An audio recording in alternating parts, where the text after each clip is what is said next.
Join Cell Academy, Goa's best coaching for IIT, JEE, and medical exam preparations for class 8 to 12. Register for Stellar Talent Search exam for class 7 to 12. Admissions are now open for class 8 to 12. We have study centers at Margao, Vasco, and Porvorim. We all know that the people accused, the who are accused in the railway matter are all activists from South Goa and have always participated in anything that has happened in Goa.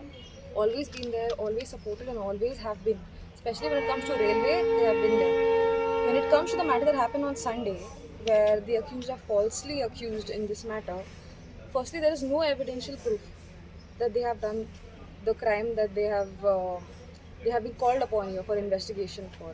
Secondly, they were not there on the time of the scene the scene that had happened. Thirdly, that is all false and fabricated. There's no evidential proof at all that the accused have done this thing.